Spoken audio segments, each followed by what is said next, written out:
The name's William, Prince William.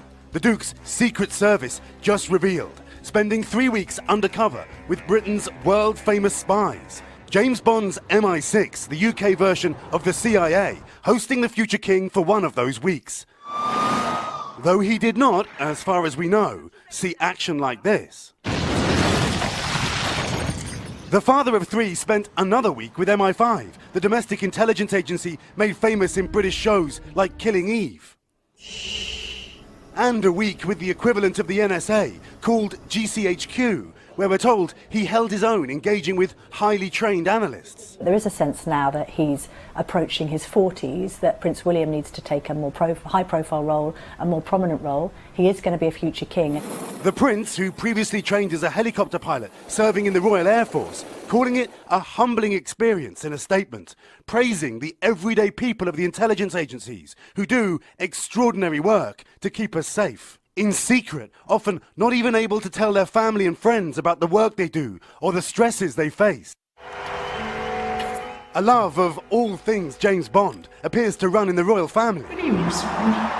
The Queen famously taking part in a spoof scene with Daniel Craig for the opening of the 2012 London Olympics. Her Majesty's Secret Service, home to James Bond, and now Her Majesty's grandson, William.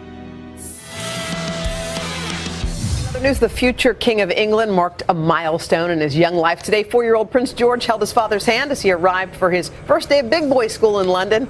His mom, Kate, the Duchess of Cambridge, couldn't join them. Kensington Palace says that she's suffering from acute morning sickness, having just announced that, of course, she is expecting their third child. Prince George's school day will include, in case you're wondering, lessons in art, computers, and French. You know, I have never heard William as outspoken as the speech that you're about to hear. Prince William delivering a blistering assessment of social media, even questioning today's polarized politics. As a new father to George, Charlotte and Louis, William launched a campaign against cyberbullying a year ago. You know, this anonymity, as you're saying, is really, really dangerous. After meeting with young people at a BBC event, William claimed in a speech that social media companies have been too proud to listen. I had doubts being cast about the scale of the problem. I was told that companies were already doing plenty and just needed more credit for it. I saw denials about the age of the young children who were using some of our most popular platforms. The new generation of royals, including Kate and Meghan, have been taking an increasingly high profile, speaking out on issues. But this was something different.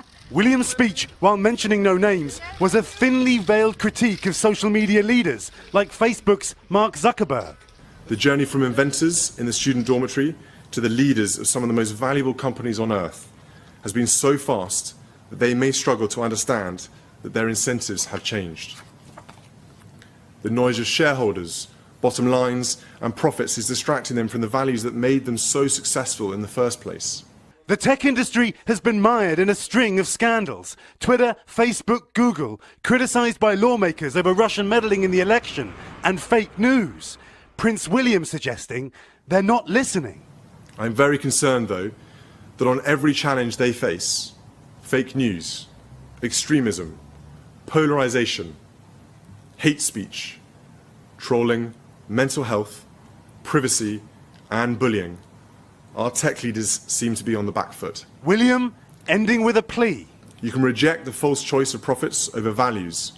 You can choose to do good and be successful. You can work in the interests of the children and parents who use your products and still make your shareholders happy. We not only want you to succeed, we need you to.